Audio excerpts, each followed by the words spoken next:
ಎಲ್ಲ ಜ್ಞಾನದ ಬಾಗಿಲುಗಳನ್ನೂ ಬಂದ್ ಮಾಡಿಕೊಂಡು ಜ್ಞಾನವೇ ಶೂನ್ಯವಾಗಿರುವ, ಬುದ್ಧಿಯೇ ಶೂನ್ಯವಾಗಿರುವ ಮತಿ ತಪ್ಪಿದ ವ್ಯಕ್ತಿಗಳಿಗೆ ನೀವು ಮತ್ತೆ ಅವರನ್ನ ಅರಿವಿನ ನೆಲೆಗೆ ತರುವುದು ಬಹಳ ಕಷ್ಟ. ಟ್ರೇಡ್ ಡೀಲು ಮುಗ್ದೇ ಹೋಯ್ತು, ಭಾರತ ಮಣದು ಬಿಡ್ತು, ಏನ್ ಮಾಡಿತು? ದೇಶದ ಬಗ್ಗೆ ಸ್ವಲ್ಪ ಚಿಂತನೆ ಮಾಡಿ, ದೇಶ ಪ್ರಿಯತೆಯನ್ನು ಉಳಿಸ್ಕೊಳ್ಳಿ. ನಮ್ಮ ದೇಶದ ಅನ್ನ ತಿಂದು, ನಮ್ಮ ದೇಶದ ನೀರು ಕುಡಿದು, ನಮ್ಮ ದೇಶದಲ್ಲಿ ರಾಜಕೀಯ ಮಾಡಿ, ನಮ್ಮ ದೇಶದಲ್ಲಿ ಶತಮಾನಗಳ ಕಾಲದಿಂದ ಕಾಂದಾನಿಗೆ ಬದುಕಿ ಈಗ ಟ್ರಂಪು, ಸೊರೋಸು, ಚೈನಾ ಅಂತೇಳಿ ಬೊಗಳುವವರಿಗೆ ಮೋದಿ ಮಾತ್ರ ಉತ್ತರ ಕೊಡ್ಲಿಕ್ಕೆ ಸಾಧ್ಯ. ನಮಗೆ ಹಿತ್ತಲ ಗಿಡನೂ ಮದ್ದಲ್ಲ. ಮತ್ತೆ ನಮಗೆ ನಮ್ಮ ದೇಶದ ಪ್ರಧಾನಿ ಒಂದು ಆದರ್ಶವಾಗಿ ಕಾಣುವುದು ಅದು ಜನರಿಗೆ ಮಾತ್ರ ಹೊರತು ಈ ರಾಜಕೀಯ ಮಾಡುವವರಿಗೆ ಅದು ಟ್ರಂಪು ಮತ್ತು ಸೊರೋಸು ಇಂಥವರೇ ಅವರಿಗೆ ಆದರ್ಶವಾಗಿ ಕಾಣ್ತಾರೆ ಅನ್ನೋದ್ರ ಬಗ್ಗೆ ನಮಗೆ ಬೇಕಾದಷ್ಟು ಸಾಕ್ಷ್ಯಗಳು ಸಿಗ್ತವೆ.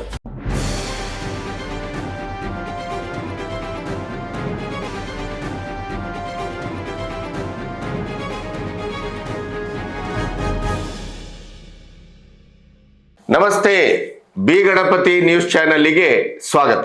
ಯಾವಾಗ ಮಧ್ಯರಾತ್ರಿಯಲ್ಲಿ ಟ್ರಂಪ್ ಫೋನ್ ಮಾಡಿದ್ರು, ಮೋದಿ ಮತ್ತು ಟ್ರಂಪ್ ಮಧ್ಯೆ ಮಾತುಕತೆ ನಡೀತು, ನೆನೆಗುದಿಗೆ ಬಿದ್ದಂತ ಅಮೆರಿಕದೊಟ್ಟಿಗಿನ ಟ್ರೇಡ್ ಡೀಲ್ ಫೈನಲ್ ಆಗಿದೆ ಅಂತ ಮರುದಿನ ತಕ್ಷಣಕ್ಕೆ ಈ ಅವಸರಕ್ಕೆ ಹುಟ್ಟಿದವರ ಹಾಗೆ ಟ್ರೂತ್ನಲ್ಲಿ ಪಬ್ಲಿಷ್ ಮಾಡಿ ರಷ್ಯಾದಿಂದ ತೈಲವನ್ನು ಖರೀದಿಸುವುದನ್ನು ನಿಲ್ಲಿಸ್ತೇವೆ, ಮತ್ತೆ ಯಥಾವತ್ತಾಗಿ ನಮ್ಮ ಅಭಿಪ್ರಾಯದ ಪ್ರಕಾರವೇ ಟ್ರೇಡ್ ಡೀಲನ್ನು ನಾನು ಸಂಪೂರ್ಣಗೊಳಿಸ್ತಾ ಇದ್ದೇನೆ, ಭಾರತ ನನ್ನ ಅತ್ಯಂತ ಆಪ್ತ ಮಿತ್ರ, ಜಗತ್ತಿನ ಅತ್ಯಂತ ವರ್ತಮಾನದ ಶ್ರೇಷ್ಠ ನಾಯಕ ಮೋದಿ, ಹೀಗೆ ಅವರ ಟ್ವೀಟ್ ಏನು ಬಂತು ಅದು ಅಮೆರಿಕದಲ್ಲಿ ಎಷ್ಟರ ಮಟ್ಟಿಗೆ ಹಲ್ಚಲನ್ನು ಮಾಡಿತೋ ಇಲ್ಲೋ ಗೊತ್ತಿಲ್ಲ. ಆದರೆ ಭಾರತದ ಒಳಗಡೆ ನಿಂತು, ಭಾರತದ ನೆಲದಲ್ಲೇ ನಿಂತು, ಭಾರತದ ರಾಜಕೀಯದ ಭಾಗವಾಗಿ ವಿರೋಧ ಪಕ್ಷದ LOPU ಆಗಿರುವಂಥ Rahul Gandhi and team Trump ಪ್ರಿಯರ ಈ ಒಂದು ಹಠಾಟೋಪ ಯಾವ ಮಟ್ಟಿಗೆ ಮುಟ್ಟಿತು ಅಂತಂದ್ರೆ, ದೇಶವನ್ನ ಟ್ರಂಪ್ಗೆ ಮಾರ್ಲಿಕ್ಕೆ ಹೊರಟಿದ್ದಾರೆ, ನಮ್ಮ ರೈತರ ಹಿತಾಸಕ್ತಿಯನ್ನ ಬಲಿ ಹಾಕಿದ್ರು, ಟ್ರಂಪ್ಗೆ ಮೋದಿ ಸರೆಂಡರ್ ಆದರು. ಈ ರೀತಿಯ ಅಸಂಬದ್ಧವಾದಂಥ ಚರ್ಚೆ ಮತ್ತು ಹೇಳಿಕೆಗಳನ್ನು ಸಂಸತ್ತಿನಲ್ಲೇ ಕೊಡುವ ಮೂಲಕ, ಸಂಸತ್ ಅಧಿವೇಶನಕ್ಕೆ ಅಡ್ಡಿಪಡಿಸುವ ಮೂಲಕ, ಅದರ ಜೊತೆಗೆ ಪ್ರಧಾನಿ ಕೂತ್ಕೊಳ್ಳುವಂಥ ಜಾಗಕ್ಕೆ ಹೋಗಿ ಈ ವಿರೋಧ ಪಕ್ಷದವರು ಅವರಿಗೆ ಮುತ್ತಿಗೆ ಹಾಕುವಂಥ ದುಷ್ಟತನವನ್ನ, ಅಸಂವಿಧಾನಿಕವಾದಂಥ ಕೆಲಸಕ್ಕೂ ಮುಂದಾಗ್ತಾರೆ. ಮೋದಿ ಅವರು ಆ ಹೊತ್ತಿಗೆ ಸಂಸತ್ತಿನಲ್ಲಿ ಭಾಗವಹಿಸುವುದಿಲ್ಲ. ಅದಕ್ಕೂ ಕೂಡ ರಾಹುಲ್ ಗಾಂಧಿ ಅಂಡ್ ಟೀಮ್ ಮೋದಿ ಹೆದರಿದ್ರು, ಮೋದಿ ಅದಕ್ಕಾಗಿಯೇ ಸಂಸತ್ತಿಗೆ ಬರಲಿಲ್ಲ, ಈ ಥರದ ಪ್ರಪೋಗಂಡವನ್ನು ಕೂಡ ಸೃಷ್ಟಿ ಮಾಡಿದರು. ಆದರೆ ನಿಮಗೆ ನೆನಪಿರಲಿ, ರಷ್ಯಾದ ತೈಲ ಖರೀದಿ ವಿಚಾರ ಇರಬಹುದು, ನಮ್ಮ ಟ್ರೇಡ್ ಡೀಲನ್ನು ಅಮೆರಿಕದೊಟ್ಟಿಗೆ ಮಾಡಿಕೊಳ್ಳುವಂಥ ವಿಷಯದಲ್ಲಿ ರೈತರ ಹಿತಾಸಕ್ತಿ ಇರಬಹುದು, ಇದು ಯಾವುದನ್ನೂ ಕೂಡ ಎಲ್ಲಿಯೂ ಒಂದು ರಾಗಿ ಕಾಳಿನಷ್ಟು ಕೂಡ ಬಲಿ ಹಾಕದೇನೆ, ಒತ್ತೆ ಹಿಡಿದೇನೆ ಬದಲಾದ ಭಾರತ, ಸ್ವಾಭಿಮಾನಿ ಭಾರತ, ಬಲಿಷ್ಠ ಭಾರತ ಯಾವ ದಿಕ್ಕಿನಲ್ಲಿ ಹೆಜ್ಜೆ ಇಟ್ಟಿದೆ ಅಂತಂದ್ರೆ, ಇವರೆಲ್ಲ ಇದೇ ರೀತಿಯಲ್ಲಿ ದೇಶ ವಿರೋಧಿ ಹೇಳಿಕೆಗಳನ್ನು, ದೇಶದ ಆಡಳಿತ ವಿರೋಧಿ ಹೇಳಿಕೆಗಳನ್ನು, ಮೋದಿ ವಿರೋಧಿ ಹೇಳಿಕೆಗಳನ್ನು ಕೊಡ್ತಾ ಇದ್ರೂ ಕೂಡ ಅದೇ ಹೊತ್ತಿನಲ್ಲಿ ಇಡೀ ಪ್ರಪಂಚದ ಬಲಿಷ್ಠ ರಾಷ್ಟ್ರಗಳು ತಲೆ ಮೇಲೆ ಕೈ ಎತ್ಕೊಂಡು ನಿಲ್ಲುವ ಹಾಗೆ, ಎದೆಗುಂದುವ ಹಾಗೆ ಇನ್ನೂ 11 ರಾಷ್ಟ್ರಗಳೊಟ್ಟಿಗೆ ಟ್ರೇಡ್ ಡೀಲ್ ಅನ್ನ ಭಾರತ ಮಾಡಿ ಮುಗಿಸಿದೆ. ಇದು ಭಾರತ, ಇದು ಮೋದಿಯವರ ಮೌನ ಎಂತ ಅದ್ಭುತವಾದಂಥ ಕೆಲಸ ಮಾಡುತ್ತೆ ಅನ್ನೋದನ್ನ ಇತ್ತೀಚೆಗೆ ದೇವೇಗೌಡರು ಬಹಳ ಸುಂದರವಾಗಿ ವ್ಯಾಖ್ಯಾನಿಸಿದರು. ಮೋದಿಯವರನ್ನು ಅರ್ಥ ಮಾಡಿಕೊಳ್ಳೋದಕ್ಕೂ ಕೂಡ ಒಂದು ದೇಶಪ್ರಿಯತೆ ಬೇಕಾಗತ್ತೆ, ದೇಶಾಭಿಮಾನ ಬೇಕಾಗ್ತದೆ. ನೀವು ಮೂಲತಃ ಭಾರತೀಯರಾಗಬೇಕಾಗತ್ತೆ. ನೀವು ಭಾರತದಲ್ಲಿ ನಿಂತು ಜಾರ್ಜ್ ಸೊರೋಸನ ಧ್ಯಾನ ಮಾಡೋದು, ಭಾರತದಲ್ಲಿ ನಿಂತು ಚೈನಾವನ್ನ ಪ್ಯಾಂಪರ್ ಮಾಡೋದು, ಭಾರತದಲ್ಲಿ ನಿಂತು ನೀವು ಅಮೆರಿಕದ ಟ್ರಂಪ್ ಅನ್ನ ಹೊಗಳೋದು, ಅಥವಾ ಭಾರತದಲ್ಲಿ ನಿಂತು ಭಾರತದ ರಾಜಕೀಯವನ್ನ ಮಾಡ್ತಾ ಮಾಡ್ತಾ ನೀವು ಭಾರತದ ವಿರೋಧಿ ಶಕ್ತಿಗಳು ಯಾವ್ಯಾವ ರೂಪದಲ್ಲಿ ಅವರು ನಮ್ಮ ಮೇಲೆ ಎರಗಲಿಕ್ಕೆಲ್ಲ ಬಂದಾಗ ಅವರ ಪರವಾಗಿ ನಿಂತು ನೀವು ಮಾತಾಡ್ತಿರೋ ಅಲ್ಲಿಯವರೆಗೆ ನಿಮಗೆ ಮೋದಿಯವರ ಅರ್ಥ ಆಗುವುದಿಲ್ಲ. ಮೋದಿಯವರ ಅರ್ಥ ಆಗ್ಬೇಕಾದ್ರೆ ನೀವು ಈ ದೇಶದ ನೆಲದಲ್ಲಿ ನಿಲ್ಲಬೇಕು, ಈ ದೇಶವನ್ನು ಅರ್ಥ ಮಾಡ್ಕೋಬೇಕು, ಮೂಲತಃ ಈ ದೇಶವನ್ನು ಪ್ರೀತಿಸಬೇಕು. ಇದು ನಮ್ಮ ಮಾತಲ್ಲ, ಇದು ಜನರ ಮಾತು. ಜನ ಈ ರೀತಿ ಮಾತಾಡ್ತಾ ಇದ್ದಾರೆ. ಇಂಥ ಸಂದರ್ಭದಲ್ಲಿ ಸಂಸತ್ತಿಗೆ ಪ್ರವೇಶ ಮಾಡಿದಂಥ ಮೋದಿ ಇಡೀ ಚರಿತ್ರೆಯಲ್ಲಿ ಕಾಂಗ್ರೆಸ್ಸು ಈ ದೇಶಕ್ಕೆ ಎಂಥ ಧೋಕವನ್ನ ಮಾಡಿತು, ಈ ದೇಶಕ್ಕೆ ಕಾಂಗ್ರೆಸ್ಸು ಯಾವ ರೀತಿಯ ಮೋಸವನ್ನ ಮಾಡಿತು ಅನ್ನೋದನ್ನ ಸೋನಿಯಾ ಗಾಂಧಿ ಮತ್ತು ರಾಹುಲ್ ಗಾಂಧಿ ಅವರ ಸಮಕ್ಷಮದಲ್ಲಿ ಅತ್ಯಂತ ಕಟುವಾದ ಶಬ್ದಗಳಲ್ಲಿ ನಿನ್ನೆ ವ್ಯಾಖ್ಯಾನಿಸಿದ್ದನ್ನು ನೋಡಿದರೆ ದೇಶ ಬೆಚ್ಚಿ ಬೀಳಬೇಕು. ಅಂತ ನಿರರ್ಗಳವಾದಂಥ ಅಂಕಿಅಂಶಗಳನ್ನು ಇಟ್ಕೊಂಡು ಈ 12 ವರ್ಷಗಳಲ್ಲಿ ನಾವೇನು ಮಾಡಿದ್ದೆವು, ನೀವು 60 ವರ್ಷದ ಆಡಳಿತದಲ್ಲಿ ನೀವೇನು ಮಾಡಿದಿರಿ? ಅದರ ಪೂರ್ವದಲ್ಲಿ ತೇಜಸ್ವಿ ಸೂರ್ಯನ ಆ ಯುವಕನ ಭಾಷಣವನ್ನು ನೀವು ಕೇಳಿದ್ದೀರಿ. ಅವರು ಇಡೀದಾದಂಥ ಸಂಸತ್ತಿನ ಕಲಾಪಗಳ ದಾಖಲೆಗಳನ್ನು ಇಟ್ಟುಕೊಂಡು ಒಂದೇ ಒಂದು ದೇಶಪ್ರಿಯರ ಮತ್ತು ದೇಶ ಸೇವಕರ ಅಥವಾ ದೇಶಕ್ಕೆ ಒಂದು ಸ್ವಾತಂತ್ರ್ಯವನ್ನು ತಂದುಕೊಟ್ಟಂತ ಮಹಾವೀರರ ಅಥವಾ ದೇಶದ ಇಡೀ ಸಂಸ್ಕೃತಿಗೆ ಪರವಾದಂಥ, ದೇಶದ ಅಸ್ಮಿತೆಗೆ ಪರವಾದಂಥ, ದೇಶಕ್ಕೆ ಇಡೀದಾದಂಥ ಒಂದು ಚರಿತ್ರೆ ಇದೆಯಲ್ಲ, ಆ ಚರಿತ್ರೆಗೆ ಪರವಾಗುವಂಥ ಒಂದೇ ಒಂದು ಶಬ್ದವನ್ನ, ವಿವೇಕಾನಂದರ ಶಬ್ದವನ್ನ ಒಂದು ಬಳಸದ್ದನ್ನು ಬಿಟ್ಟರೆ ನಿಮ್ಮ 10 ವರ್ಷಗಳ ಆಡಳಿತದಲ್ಲಿ ಸಂಸತ್ತಿನ ಕಲಾಪದಲ್ಲಿ ನಮ್ಮ ದೇಶದ ಒಟ್ಟು ಅಸ್ಮಿತೆ, ನಮ್ಮ ದೇಶದ ಒಟ್ಟು ಚರಿತ್ರೆ, ಈ ನೆಲದ ಒಂದು ಭಾವ, ಸೌಭಾಗ್ಯ, ಸ್ವಾಭಿಮಾನದ ಬಗ್ಗೆ ಒಂದೇ ಒಂದು ಸೊಲ್ಲನ್ನ ನೀವು ಎತ್ತಿಲ್ಲ ಅಂತ ಹೇಳಿ ಇಡೀದಾಗಿ ಬ್ಲಾಸ್ಟ್ ಮಾಡಿದ್ರು ಅಂತ.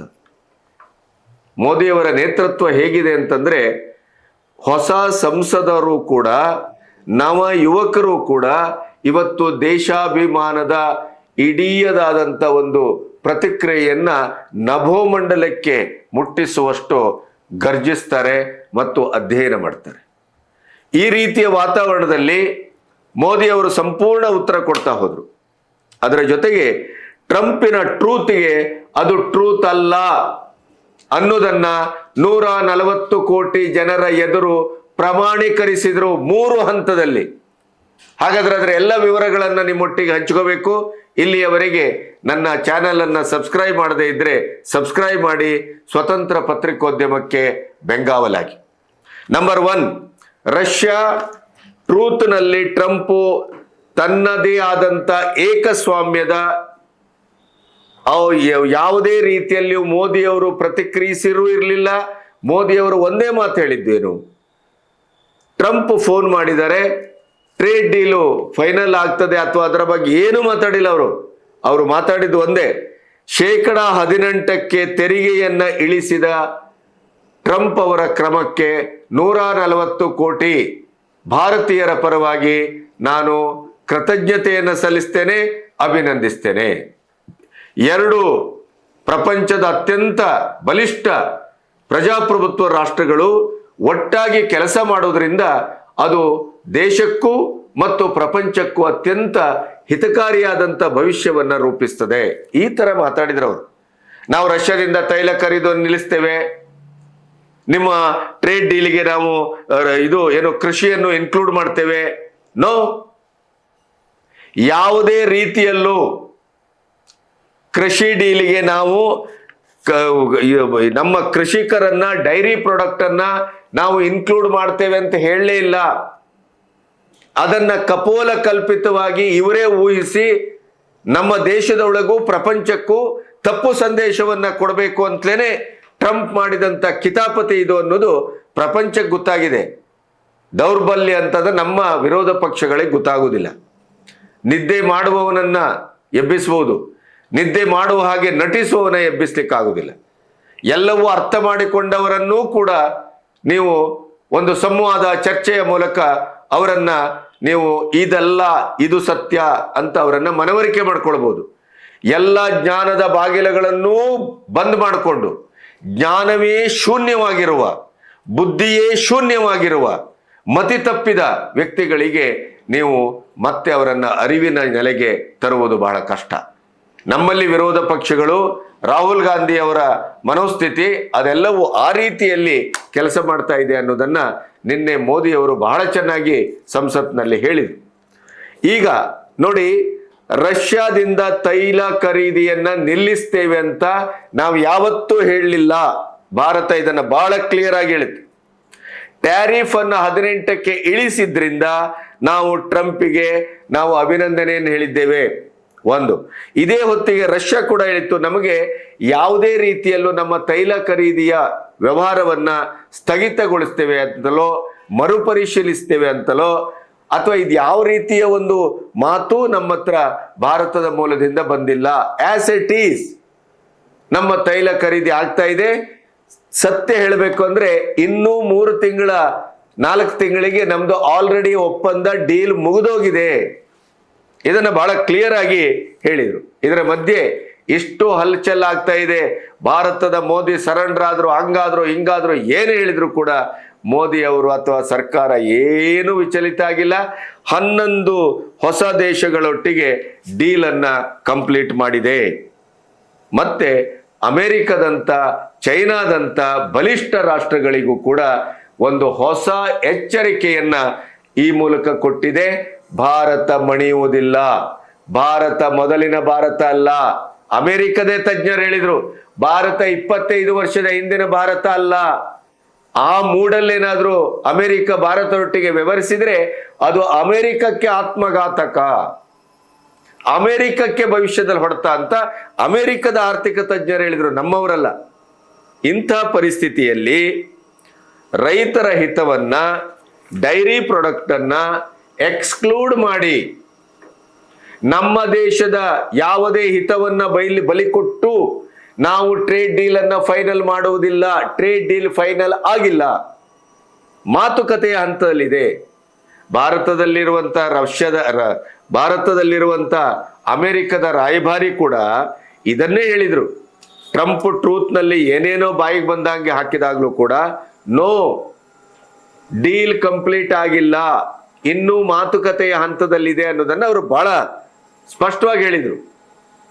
ಆಗಿಯೂ ಕೂಡ ನಮ್ಮಲ್ಲಿ ವಿರೋಧ ಪಕ್ಷಗಳು ಏನಕ್ಕೇನ ಮೋದಿಯವರನ್ನ ಹಣಿಬೇಕು, ದೇಶದ ಜನರ ಎದುರು ಮೋದಿಯವರನ್ನ ವಿಕಾರವಾಗಿ ಚಿತ್ರಿಸಬೇಕು. ಈಗ ನರೇಗಾದ ವಿಚಾರದಲ್ಲಿ ಮಾಡ್ತಾ ಇಲ್ವಾ? ಹಿಂದೂ ಕೃಷಿ ಕಾಯ್ದೆ ತಂದಾಗ ಮಾಡಿಲ್ವಾ? ನರೇಗಾವನ್ನ ಯಾಕೆ ಮಾಡಿದ್ರು? ಯಾಕೆ ಪರಿಷ್ಕೃತಗೊಳಿಸ್ಬೇಕಾಯ್ತು? ಈ ದರಿದ್ರ ನನ್ನ ಮಕ್ಕಳು ಇತಿಹಾಸವೇ ಬೆಚ್ಚಿ ಬೀಳುವ ಹಾಗೆ ತಿಂದು ತೇಗಿದ್ರು. ಯಾವ ಬಡ ಕಾರ್ಮಿಕರಿಗೂ ಕೊಟ್ಟಿಲ್ಲ, ಇವರ ಜೇಬನ್ನ ತುಂಬಿಸ್ಕೊಂಡ್ರು. ಅದರ ಜೊತೆಗೆ ಯಾವುದೇ ಜವಾಬ್ದಾರಿಯಿಂದ ನುಣುಚಿಕೊಳ್ಳುವಂತ ರಾಜ್ಯ ಸರ್ಕಾರಕ್ಕೆ 40% ಹಾಕಿದ್ರು. ನಿಮ್ಮ ಜವಾಬ್ದಾರಿ ಇದೆ, ಆರ್ಥಿಕವಾಗಿ ಹೂಡಿಕೆ ಮಾಡಿದಾಗ ಮಾತ್ರ ನಿಮ್ಮ ಜವಾಬ್ದಾರಿ ಬರ್ಲಿಕ್ಕೆ ಸಾಧ್ಯ. ಆದ್ರಿಂದ ಹಾಗಾಗಿ ರಾಜ್ಯ ಮತ್ತು ಕೇಂದ್ರ ಸರ್ಕಾರದ ಸಹಯೋಗ ಬಂತದಕ್ಕೆ. ಅದರ ಒಳಗಡೆದ ಅರ್ಥ ಮಾಡ್ಕೊಳ್ಳೋದಿಲ್ಲ ಈ ನಮ್ಮ ದರಿದ್ರ ರಾಜ್ಯ ಬಿಜೆಪಿಯವರು ಕೂಡ ಅದನ್ನ ಅಧ್ಯಯನ ಮಾಡೋದಿಲ್ಲ, ಒಟ್ರಾಸಿ ಬೊಗಳೆ ಬಿಡ್ತವೆ. ಅವರು ಅದರ ಲಾಭ ತಗೊಳ್ತಾ ಇದ್ದಾರೆ. ಅಷ್ಟು ಬಿಟ್ರೆ ನರೇಗಾವನ್ನ ಗಾಂಧಿ ಹೆಸರು ತೆಗೆದಿದ್ದಾರೆ ಅನ್ನುವಂಥದ್ದೊಂದು ನೀವು ಇಟ್ಟುಕೊಂಡು ಮಾತಾಡ್ಬೋದು. ಬಿಟ್ರೆ ನರೇಗಾದ ಒಂದು ಪುನರ್ ಪರಿಶೀಲಿಸಿ ಅದನ್ನ ಹೊಸ ಕಾಯ್ದೆಯಾಗಿ ಯಾಕೆ ತಂದ್ರು, ಪರಿಷ್ಕೃತಗೊಳಿಸಿ ಅಂತಂದ್ರೆ ಅದರ ಭ್ರಷ್ಟಾಚಾರವನ್ನ ತಡೆಯುವುದಕ್ಕಾಗಿ.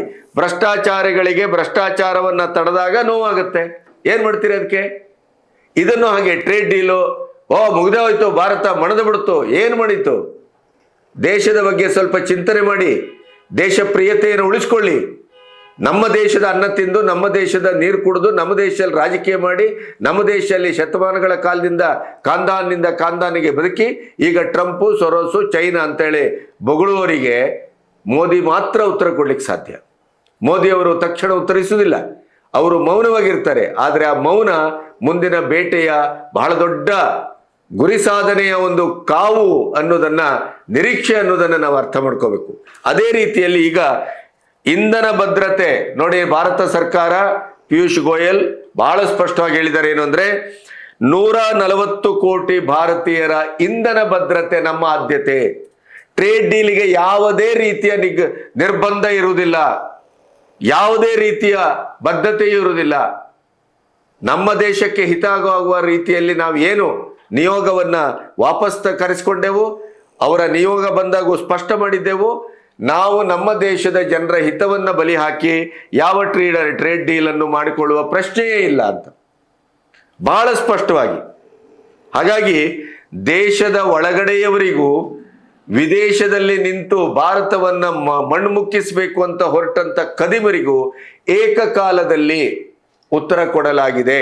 ನಂಬರ್ 1, ನಾವು ಯಾರಿಂದ ತೈಲ ಖರೀದಿಸಬೇಕು ಅಂತ ಹೇಳಿಕ್ಕೆ ನೀವ್ಯಾರು? Who are you? ಅದು ನಮ್ಮ ಒಳಗಿನ ವಿಷಯ, ನಮ್ಮ ಆಂತರಿಕ ವಿಷಯ.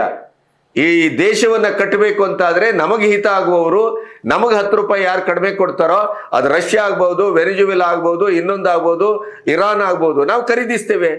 ನೀವ್ಯಾರು ಹೇಳಲಿಕ್ಕೆ? ಒಂದು ಕಾಲ ಇತ್ತು ನೀವು ನಮ್ಮನ್ನ ಕಂಟ್ರೋಲ್ ಮಾಡುವಂಥದ್ದು, ಈಗ ನೋ, ಇಂಪಾಸಿಬಲ್. ನಿಮ್ಮ ಯಾವುದಕ್ಕೂ ನಾವು ಬೆದರುವುದಿಲ್ಲ. ಅದನ್ನು ಭಾರತ ಬಹಳ ಸ್ಪಷ್ಟವಾಗಿ ಹೇಳಿದೆ. ಹಾಗಾಗಿ 140 ಕೋಟಿ ಭಾರತೀಯರ ಇಂಧನ ಭದ್ರತೆ ಮತ್ತು ಕೃಷಿ ನಮ್ಮ ಆದ್ಯತೆ, ಡೈರಿ ಪ್ರಾಡಕ್ಟ್ ನಮ್ಮ ಆದ್ಯತೆ. ನಮ್ಮ ಒಳಗಡೆ ನಿಮಗೆ ಕೈ ಹಾಕಲಿಕ್ಕೆ ಬಿಡುವುದಿಲ್ಲ. ನೋ, ಭಾರತದ ಭವಿಷ್ಯವನ್ನ ಕಟ್ಟಬೇಕು. 2047ರಲ್ಲಿ ನಾವು ವಿಕಸಿತ ಭಾರತ ಆಗಬೇಕು. ಇನ್ನು ಕೆಲವೇ ತಿಂಗಳಲ್ಲಿ ನಾವು ಇಡೀ ಪ್ರಪಂಚದ 3ನೇ ಆರ್ಥಿಕ ಶಕ್ತಿಯಾಗಿ ನಾವು ನಿಲ್ಲಬೇಕು. ಈ ಎಲ್ಲ ಯೋಜನೆಗಳಿಂದ ಭಾರತವನ್ನ ಪುನರ್ನಿರ್ಮಿಸುವಂತ ಕಾಯಕದಲ್ಲಿ ನಾವು ನಿಂತಿದ್ದೇವೆ. ನಮ್ಮ ಕೊರಳನ್ನ ನಿಮಗೆ ಕೊಡುವ ಪದ್ಧತಿಯೂ ಇಲ್ಲ, ಅದರ ಸಾಧ್ಯತೆಯೂ ಇಲ್ಲ. ಹಾಗಾಗಿ ನಮ್ಮ ಒಳಗಿನ ವಿಚಾರಕ್ಕೆ ಕೈ ಹಾಕ್ಲಿಕ್ಕೆ ಬರಬೇಡಿ. ನೀವಲ್ಲ, ನಮಗೇನ್ ಬೇಕು ಖರೀದಿಸ್ತೇವೆ, ನಮಗೇನ್ ಬೇಕು ತಗೊಳ್ತೇವೆ, ನಮಗೆ ಯಾವ್ದು ರಫ್ತು ಮಾಡಬೇಕು ಮಾಡ್ತೇವೆ. ನಮ್ಮ ಹಿತಾಸಕ್ತಿಯನ್ನ ಬಲಿ ಹಾಕಿ ನೀವು ದೊಡ್ಡ ಹಿರಿಯಣ್ಣ ಅಂತ ಹೇಳಿ, ನೋ, ಹಿರಿಯಣ್ಣನೂ ಇಲ್ಲ, ಕಿರಿಯಣ್ಣನೂ ಇಲ್ಲ, ಅಣ್ಣನೇ ಇಲ್ಲ. ಈಗ ಅಮೆರಿಕದಲ್ಲಿ ಅಲ್ಲಿ ಒಬ್ಬ ಟ್ರಂಪ್ ಅನ್ನುವಂತ ಮ್ಯಾಡ್ ಮ್ಯಾನ್ ಇರೋದು, ಅದು ರಿಪಬ್ಲಿಕನ್ಸ್ ಹೇಳಿರೋದು, ನಾವು ಹೇಳಿರೋದಲ್ಲ. ಅವರ ಪಕ್ಷದ ಆತ್ಮೀಯರೇ ಅವರಿಗೆ Trump is the mad man. ಭಾರತದ ಪ್ರಧಾನಿ ಇವತ್ತು ವಿಶ್ವಗುರು, ವಿಶ್ವನಾಯಕ. ಅವರ ದೇಶವನ್ನ ಕಟ್ಟಬೇಕು ಅಂತಾದ್ರೆ ಅವರು ಎಂಥ ತ್ಯಾಗವನ್ನ, ಎಂಥ ಸೂಕ್ಷ್ಮತೆಯನ್ನ, ಎಂಥ ಚಾಣಕ್ಷತೆಯನ್ನ ನಿರ್ವಹಿಸ್ತಾರೆ ಅನ್ನೋದಕ್ಕೆ ಅವರು ಅಮೆರಿಕದ ಒಂದು ಬಲವಾದಂತ ಬೆದರಿಕೆ ಇದ್ರೂ ಕೂಡ ರಷ್ಯಾದಿಂದ ತೈಲ ಖರೀದಿಸ್ತಾ ಇರುವಂತದ್ದು ಅದು ಒಬ್ಬ ನಾಯಕತ್ವದ ಬಹಳ ಶ್ರೇಷ್ಠ ಗುಣ ಅನ್ನೋದನ್ನ ರಿಪಬ್ಲಿಕನ್ಸ್ ಹೇಳಿದ್ದಾರೆ. ಆರ್ಥಿಕ ತಜ್ಞರು ಅಮೆರಿಕದಿಂದ ಅದನ್ನ ಹೇಳಿದ್ದಾರೆ ಹೊರತು ನಮ್ಮವರಲ್ಲ. ನಮಗೆ ಹಿತ್ತಲಗಿಡನೂ ಮದ್ದಲ್ಲ. ಮತ್ತೆ ನಮಗೆ ನಮ್ಮ ದೇಶದ ಪ್ರಧಾನಿ ಒಂದು ಆದರ್ಶವಾಗಿ ಕಾಣುವುದು ಅದು ಜನರಿಗೆ ಮಾತ್ರ ಹೊರತು ಈ ರಾಜಕೀಯ ಮಾಡುವವರಿಗೆ ಅದು ಟ್ರಂಪು ಮತ್ತು ಸೊರೋಸು ಇಂಥವರೇ ಅವರಿಗೆ ಆದರ್ಶವಾಗಿ ಕಾಣ್ತಾರೆ ಅನ್ನೋದ್ರ ಬಗ್ಗೆ ನಮಗೆ ಬೇಕಾದಷ್ಟು ಸಾಕ್ಷ್ಯಗಳು ಸಿಗ್ತವೆ. ಈ ಮಧ್ಯೆ ಈಗೇನು ಭಾರತ ಅಮೆರಿಕದ ಟ್ರಂಪಿಗೆ ಮಣಿದು ಬಿಟ್ಟಿದೆ, ಎಲ್ಲವೂ ಹಿತಾಸಕ್ತಿಗಳನ್ನೆಲ್ಲ ಬರಿ ಕೊಟ್ಟು ಇವರು ಟ್ರೇಡ್ ಡೀಲ್ಗೆ ಮುಂದಾಗಿದ್ದಾರೆ ಅಂತ ಏನೋ ಒಂದು ಪ್ರೊಪಗಾಂಡ ನರೇಟಿವ್ ಅನ್ನ ಸೃಷ್ಟಿ ಮಾಡ್ತಾ ಇದ್ರು, ಅವರಿಗೆ ಏಕಕಾಲದಲ್ಲಿ 3 ಹಂತದಲ್ಲಿ ಭಾರತದ ಪ್ರಧಾನಿ ಮತ್ತು ಭಾರತದ ಆಡಳಿತ ವ್ಯವಸ್ಥೆ ಉತ್ತರವನ್ನ ಕೊಟ್ಟಿದೆ. ಆಮೇಲೆ ಅಮೆರಿಕದಿಂದ ಮಾತ್ರ ನಾವು ಖರೀದಿಸ್ತೇವೆ, ಬೇರೆ ದೇಶಗಳಿಂದ ಖರೀದಿಸುವುದಿಲ್ಲ, $5,000 ಹಂಗೆ ಹಿಂಗೆ ಅಂತೆಲ್ಲ ಏನು ಟ್ರೂತ್ ಅಲ್ಲಿ ಹಾಕೊಂಡ್ರಲ್ಲ ಟ್ರಂಪ್, ಅದಕ್ಕೂ ಭಾರತ ಉತ್ತರ ಕೊಟ್ಟಿದೆ. ನಾವು ಯಾವ ದೇಶದಕ್ಕೂ ಎಲ್ಲೇ ಒಂದು ಕಡೆನೂ ಒಂದೇ ದೇಶದಿಂದ ಖರೀದಿ ಮಾಡ್ತೇವೆ ಅಂತ ನಾವು ಹೇಳಲಿಲ್ಲ. ನಾವು ಮುಕ್ತವಾಗಿದ್ದೇವೆ. ನಾವು ಎಲ್ಲಿ ಕಡಿಮೆ ಸಿಗತ್ತೆ ಅಲ್ಲಿ ಖರೀದಿಸ್ತೇವೆ. ಅಮೆರಿಕದಿಂದಲೂ ಖರೀದಿಸ್ತೇವೆ, ರಷ್ಯಾದಿಂದಲೂ ಖರೀದಿಸ್ತೇವೆ, ವೆನಿಜುವೆಲಾನೂ ಆಗ್ಬಹುದು, ನಮಗೆ ಯಾವುದೋ ಒಂದು ಸಣ್ಣ ಪುಟ್ಟ ಕಂಟ್ರಿಯೋ ಆಗ್ಬಹುದು. ನಾವು ಮುಕ್ತವಾಗಿದ್ದೇವೆ. ನಾವು ಯಾರ ಹಂಗಿಗೂ ಒಳಗಾಗಿಲ್ಲ. ಅಮೆರಿಕದಿಂದಲೇ ಮಾತ್ರ ಖರೀದಿಸ್ತೇವೆ ಅನ್ನೋದು ಶತ ಸುಳ್ಳು ಅನ್ನೋದನ್ನ ಬಹಳ ಸ್ಪಷ್ಟವಾಗಿ ಪಿಯೂಷ್ ಗೋಯಲ್ ಬಹಳ ಚೆನ್ನಾಗಿ ಹೇಳಿದರು. ಯಾಕೆಂದ್ರೆ ಬೋಯಿಂಗ್ ಸಂಸ್ಥೆ ಒಂದು ಭಾರತದ ವಿಮಾನವನ್ನ ಖರೀದಿ ಮಾಡಬೇಕು ಅಂತಂದ್ರೆ 750,000 ಕೋಟಿ ಹುಡುಗಾಟಿಗೆ ಅಲ್ಲ ಅಂತ. ಹಾಗಾಗಿ ನಾವು ಯಾವುದೇ ಡೀಲನ್ನು ಎಲ್ಲಿ ನಮಗೆ ಕಡಿಮೆ ಆಗತ್ತೆ ಅದನ್ನೇ ನಾವು ಮಾಡ್ತೇವೆ. ಮ್ಯಾನುಫ್ಯಾಕ್ಚರಿಂಗ್ ಕ್ಷೇತ್ರದಲ್ಲಿ ನಾವು ಶರವೇಗದಿಂದ ಮುನ್ನುಗ್ತಾ ಇದ್ದೇವೆ. ಆತ್ಮನಿರ್ಭರ ಭಾರತ ನಮ್ಮ ಆದ್ಯತೆ. ನಾವು ಪ್ರತಿಯೊಂದನ್ನು ನಾವೇ ಇವತ್ತು ನಿರ್ಮಿಸಿಕೊಳ್ಬೇಕು ಅಂತ ಹೊರಟಿದ್ದೇವೆ. ಹಾಗಾಗಿ ನಮಗೆ ಇಂಧನ ಬಹಳ ಮುಖ್ಯ. 140 ಕೋಟಿ ಜನರ ಇಂಧನ ಭದ್ರತೆ ಅದು ನಮ್ಮ ಆದ್ಯತೆ. ಹಾಗಾಗಿ ನಾವು ಎಲ್ಲಿಂದ ಕಡಿಮೆ ಸಿಗುತ್ತೋ ಅಲ್ಲಿಂದ ನಾವು ಅದನ್ನ ತಗೊಳ್ತೇವೆ. ನಮ್ಮ ರಿಕ್ವೈರ್ಮೆಂಟು ನಮ್ಮ ಆದ್ಯತೆ, ನಮ್ಮ ರಿಕ್ವೈರ್ಮೆಂಟು ನಮಗೆ ಎಲ್ಲಿಂದ ಸುಲಭದಲ್ಲಿ ಸಿಗುತ್ತೋ ಅಲ್ಲಿಂದ ನಾವು ಖರೀದಿಸ್ತೇವೆ.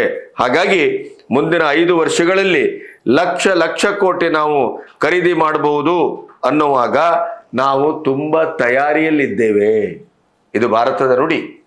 ನಾವು ಬಹಳಷ್ಟು ಖರೀದಿಸ್ತೇವೆ, ಬಹಳಷ್ಟು ಆದ್ಯತೆ ಇದೆ. ಆದರೆ ನಮಗೆ ಎಲ್ಲಿ, ಹೇಗೆ, ಯಾವುದು, ಎಷ್ಟು ಖರೀದಿ ಮಾಡಬೇಕು ನೀವು ಹೇಳಬೇಕಾಗಿಲ್ಲ. ಅಮೆರಿಕದವರಿಗೆ ನೇರವಾಗಿ ಟೈಟ್ ಸ್ಲ್ಯಾಪ್ ಅಂತಾರಲ್ಲ ಆ ಥರ ನೇರವಾಗಿ ಕೆಪ್ಪೆ ಹೊಡೆದಾಗೆ ಅದನ್ನು ಕ್ಲಿಯರ್ ಮಾಡಿರೋದ್ರಿಂದ ಈ ವಿರೋಧ ಪಕ್ಷದವರು ಟ್ರಂಪ್ ಮೋದಿ ಸರೆಂಡರ್ ಆದರು, ನಾವು ಗೆದ್ದು ಬಿಟ್ಟೆವು, ನಾವು ಮೋದಿಯನ್ನು ಹಿಡಿದು ಒಳಗೆ ಹಾಕೇ ಬಿಟ್ಟೆವು ಅಂತೇಳಿ ಏನು ಹಿಗ್ತಾ ಇದ್ರಲ್ಲ, ಈ ಕಾಂಗ್ರೆಸ್ಸು ಸೇರಿ ಇಂಡಿ ಕೂಟ ಅವು ದೊಡ್ಡ ಟುಸ್ಪಟಾಕಿ ಆಗಿದೆ.